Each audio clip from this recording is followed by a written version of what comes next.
بسم اللہ الرحمن الرحیم۔ رضی اللہ عنہم ورضوا عنہ، یہی وہ جماعت ہے جس پر اللہ راضی ہو گیا ہے اور وہ اللہ پر راضی ہو گیا۔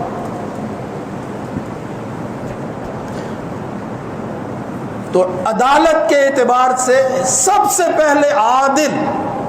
یعنی جن کی عدالت ثابت شدہ ہے اور ثابت کرنا پڑے گی، وہ نبی کریم صلی اللہ علیہ وسلم کے صحابی ہیں۔ اگر ان کی عدالت پر شک پیدا ہو جائے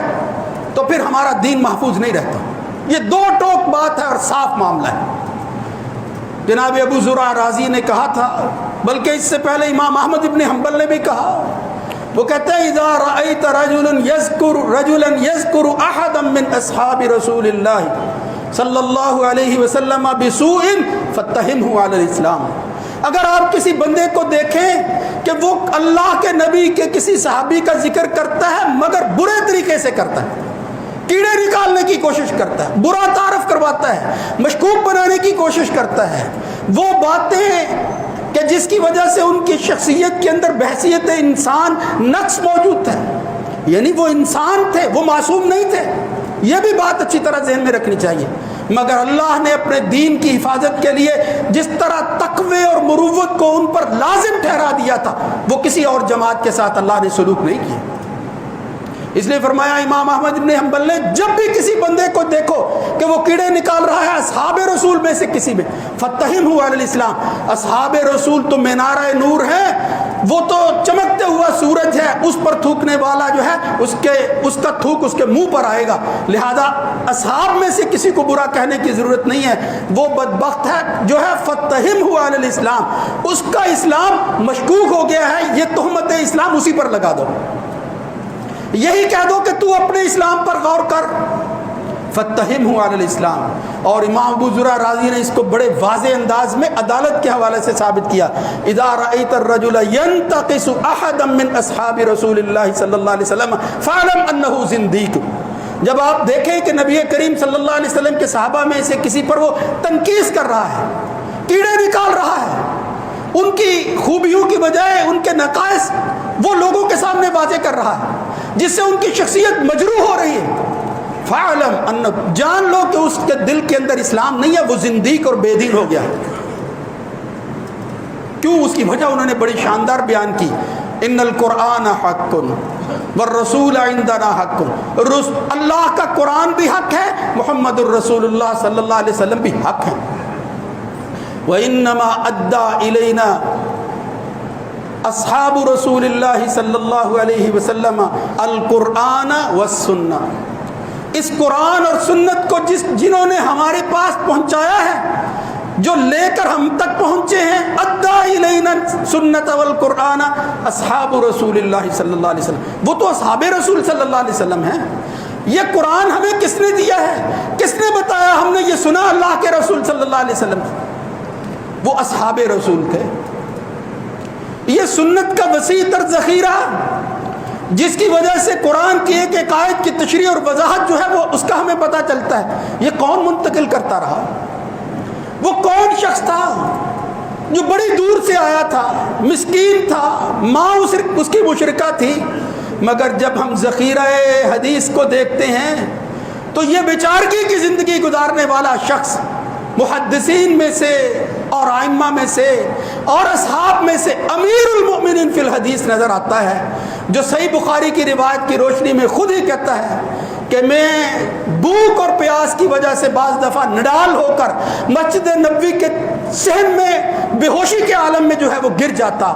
بعض دفعہ اصحاب وہاں سے گزرتے ہوئے کوئی میرے سر پر اور کوئی میری گردن پر وہ ٹانگ اور پاؤں رکھتے ہوئے آگے گزر جاتا تھا، انہیں پتہ نہیں چلتا تھا کہ نیچے بھی کوئی چیز ہے۔ یہ حالت تھی اس شخص کی، لیکن اس نے کہا لوگ اپنے کاموں پر چلے جاتے تھے، میں لزوم رسول کو ثابت رکھتا، میں کہتا یہ دنیا اور اس کی کمائی تو لوگ کر رہے ہیں، مگر آخرت اس دین کی کمائی، اس کی حفاظت کی ذمہ داری اگر مجھ جیسا فقیر نہیں کرے گا تو پھر اور کون کرے گا۔ وہ کہتے ہیں میں سنتا، میں اس مجلس سے غیر حاضر نہ ہوتا، کوشش کرتا کہ نبی کریم صلی اللہ علیہ وسلم کی نشست و برخاست کے اندر ہر وقت حضور کے ساتھ رہوں۔ وہ شخص کون ہے؟ جس کی احادیث سب سے زیادہ مسلمانوں کے ہاں جو ہے وہ مروی ہیں، اور سب سے زیادہ جو روایت کرنے والا ہے اس شخص کا نام ہے ابو ہریرہ رضی اللہ تعالیٰ۔ میرے بھائیوں، وہ کہتے ہیں میں نے شکایت کی نبی کریم صلی اللہ علیہ وسلم سے، یا رسول اللہ میں اپنی کمزوری کی وجہ سے بعض دفعہ چیزیں بھول جاتا ہوں۔ نبی کریم صلی اللہ علیہ وسلم نے فرمایا ابسط رداءک، ابو ہریرہ تجھے تو نہیں بھولنا چاہیے۔ اپنی موجودگی میں کہا ابو ہریرہ یہ چادر ذرا زمین پر بچھا دو۔ وہ کہتے ہیں میں نے چادر بچھا دی۔ دعا رسول اللہ صلی اللہ علیہ وسلم، اللہ کے رسول نے دعا کرنا شروع کر دی، اور پھر اس طرح غرف بیدیہ، دونوں ہاتھوں کے ساتھ اپنے اٹھے ہوئے ہاتھ جو دعا کے لیے آپ نے اٹھائے ہوئے تھے، اس طرح لپ بھر بھر کر اس چادر پر انڈیلنا شروع کر دیا۔ اس طرح حضور نے کہا فغرف بیدیہ، یعنی یہ جو ہے اس طرح مانگ کر لے کر اس طرح بھرے ہوئے ہاتھ جو ہے وہ چادر میں جو ہے وہ لپیٹ دیے نبی کریم صلی اللہ علیہ وسلم، انڈیل دیے۔ اس طرح چلو بھر بھر کر محمد الرسول اللہ صلی اللہ علیہ وسلم نے جس کو دیے، اور پھر کہا ضمہ، اے ابو ہریرہ اب اس چادر کو اٹھا لے اور اپنے جسم کے ساتھ لگا لے۔ وہ کہتے ہیں ضممتہ فما نسیت شیئا بعدہ، جب سے میں نے وہ چادر رسول جس کو آپ نے دعا کے بعد اس طرح انڈیل انڈیل کر مجھے علم دیا تھا، میں نے اپنے جسم پر جو ہے اس کو لگا لیا، اس کے بعد اللہ کی قسم میں نے کبھی کوئی ایک چیز اللہ کے رسول کی جو ہے وہ فراموش نہیں کی، مجھے کبھی بھول نہیں ہوئی، مجھے کبھی نسیان نہیں ہوا۔ یہی شخص جو 5000 سے زیادہ حدیثیں روایت کرتا ہے، یہ جو امیر المؤمنین فی الحدیث کہلاتا ہے، اس کی محنت ہے۔ اس نے بھوک اور پیاس کو برداشت کیا، جس میں وہ کہتے ہیں آل رسول میں ایک جعفر ابن ابی طالب تھے جو ہماری بھوک اور پیاس کو دیکھ کر ہمیں گھر لے جاتے تھے، لیکن ایک دن ایسا ہوا، یہ بھی صحیح بخاری میں ہے، گھر تو لے گئے، ابو ہریرہ سے کہا او تجھے کچھ کھلاتا ہوں، لیکن گھر میں جعفر ابن ابی طالب کے بھی کوئی چیز موجود نہیں تھی سوائے ایک کپی کے، ایک برتن تھا جس میں وہ شہد اور گھی جو ہے وہ رکھا کرتے تھے، مگر اس وقت کپی میں نہ گھی تھا نہ شہد تھا۔ ابو ہریرہ کہتے ہیں وہی وہ لے آئے، میں نے کہا جعفر ابن ابی طالب یہی دے دو، اور پھر اسی کپی کو ابو ہریرہ کہتے ہیں میں منہ نل سکوفی، میں منہ لگا کر زبان کے ساتھ چاٹ چاٹ کر گزارا کرتا رہا، چاٹتا تھا میں اس کپی کو۔ میرے بھائیو، یہ ہے وہ لوگ، قدر کرو ان کی، یہ ہے وہ اصحاب رسول جن کی زندگیاں اس طرح صحیح بخاری کے اندر روایت ہوئی ہیں۔ یہ کوئی مذاق کی بات نہیں ہے، یہ کوئی آسان کام نہیں تھا، اس دنیا کو چھوڑ دینا، اس کی پرواہ نہ کرنا، اللہ کے رسول کے دامن کو پکڑے رکھنا۔ تو یہ لوگ تھے، یہ تو صرف ایک صحابی کا تذکرہ ہے، بے شمار ایسے لوگ ہیں۔ یہ اصحاب صفہ کی جو مجلس ہے یہ تو بھری ہوئی ہے ان لوگوں سے۔ اس لیے میرے بھائیوں، یہ جماعت جو ہے یہ ہماری عزت کے لائق ہے، ہم رہتی دنیا تک ان کو سلوٹ کرتے رہے، لیکن ان کی محنتوں کا صلہ نہیں دے سکتے۔ اگر یہ نہ ہوتے، ان کے اندر خیانت آ جاتی،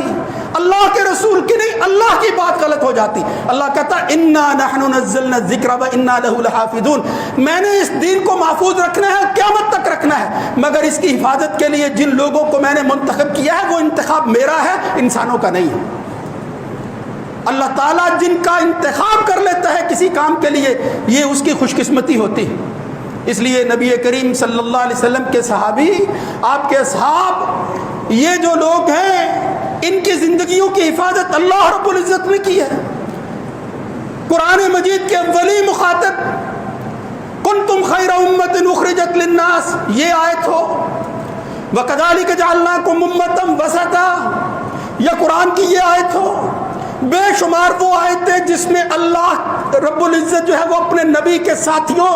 اور اہل ایمان کا تذکرہ کرتے ہوئے کہتا ہے یہ وہ جماعت ہیں امتاً وسطاً جن کو میں نے امت وسط بنا دیا ہے، لتکونوا شہداء علی الناس۔ وہ یہی نہیں، پہلے آنے والی جو امتیں ہیں ان کے بارے میں بھی اگر کسی نے گواہی دینی ہے تو اللہ کے رسول کے اصحاب نے دینی، اس امت کے ایمان والوں نے دینی، ان کے پیچھے چلنے والوں نے دینی۔ لیکن اگر وہی جو ہے وہ مشکوک ہو گئے تو وہی ابو ذرا رازی کے کہنے کے مطابق جو ان کو مشکوک ٹھہراتا ہے وہ کیا چاہتا ہے، یریدون ان یجرحوا شہودنا، یہ تو چاہتے ہیں کہ ہمارے اس مقدمہ کے گواہوں کو زخمی کر دیں، لیبطلوا الکتاب والسنہ، تاکہ کتاب و سنت باطل ہو جائے۔ فالجرح بهم اولا وهم زنادقہ، ان بے دینوں کے بارے میں جرح کرنا زیادہ مناسب ہے، چہ جائے کہ ہم قرآن و سنت کو باطل ٹھہرا دیں۔ اس لیے میرے بھائیوں، عدالت صحابہ قرآن سے ثابت ہے، محمد الرسول اللہ صلی اللہ علیہ وسلم سے ثابت ہے۔ میں صرف ایک واقعے کی طرف اشارہ کرتا ہوں کہ یہی خوبی ہے کہ اگر کوئی کام غلط ہو جاتا تھا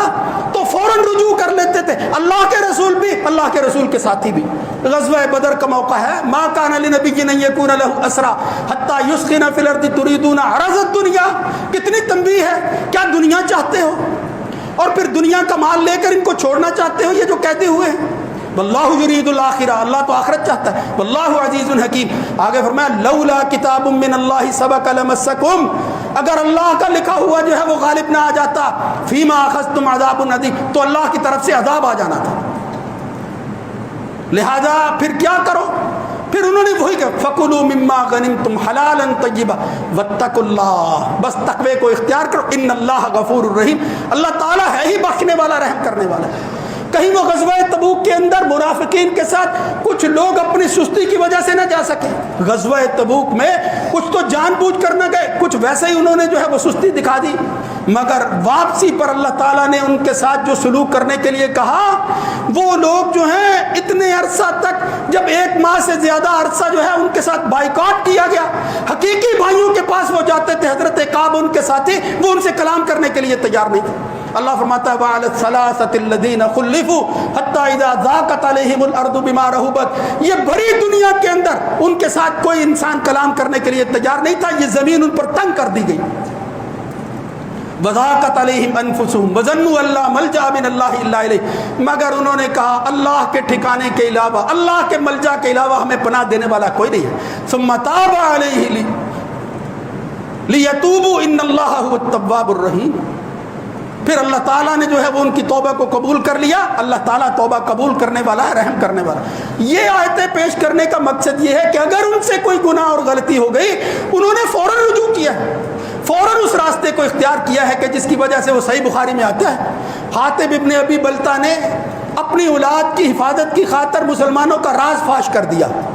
اور پھر نبی کریم صلی اللہ علیہ وسلم کو اللہ نے بتا دیا، کچھ صحابہ کو بھیجا، راستے کے اندر روضہ خاک کے اندر وہ عورت موجود تھی جس کے پاس وہ راز موجود تھا، اس سے وہ راز وصول کر لیا گیا۔ وہ لمبا واقعہ ہے، اور پھر بعد میں آ کر پتہ چلا کہ یہ راز افشا کرنے والا کوئی غیر نہیں، اللہ کے رسول کا صحابی حاتب بن ابی بلتہ تھا۔ جب معاملے کی تحقیق کی گئی، تفتیش کے بعد پتہ چلا، تو حاتب ابن ابی بلتہ نے کہا یا رسول اللہ، ہر ایک کا کوئی نہ کوئی واسطہ اور تعلق ہے، میری اولاد کا کوئی واسطہ نہیں تھا، میں نے سمجھا اس کے ذریعے شاید وہ میری اولاد کی حفاظت کر سکیں گے، میں نے ان کی حمایت حاصل کرنا چاہیے، ورنہ نہ تو ارتداد تھا، نہ اللہ کے رسول کی کوئی عداوت تھی، میرے دل کے اندر ایمان اسی طرح موجود ہے۔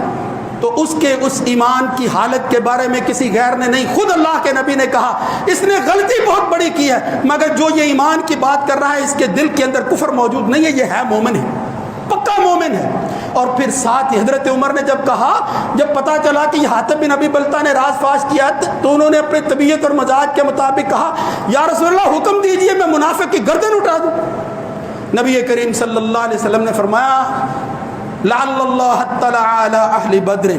تمہیں معلوم نہیں ہے اہل بدر کے بارے میں اللہ رب العزت نے کیا فرمایا ہے، کسی دوسرے نے نہیں فرمایا اعملوا ما شئتم قد غفرت لکم۔ وہ حاتب بن ابی بلتہ کوئی معمولی آدمی نہیں ہے، وہ انسان ہے، اس سے غلطی ضرور ہو گئی ہے، مگر اس کی غلطی کے بارے میں اللہ رب العزت نے پہلے ہی کہہ دیا ہے، اے نبی محمد الرسول اللہ صلی اللہ علیہ وسلم، جو جماعت بدر میں تیرے ساتھ جو ہے وہ شامل ہوئی ہے، میں نے ان کے دلوں کو ٹٹول لیا ہے اور ان کا امتحان لے کر فیصلہ کرتا ہوں کہ ساری زندگی کے اندر وہ جو بھی عمل کرتے رہے، غزوہ بدر میں شرکت کی وجہ سے ان کے گناہ کو گناہ نہیں سمجھا جا سکتا۔ اعملوا ما شئتم قد غفرت لکم، یعنی وہ جو بھی کہیں جو بھی کریں، اللہ فرماتا ہے میں نے اہل بدر کو معاف کر دیا ہے۔ اس لیے حاتب بن ابی بلتہ کی اتنی غلطی کے باوجود ان کو معاف کرنے کی وجہ غزوہ بدر میں شرکت تھی،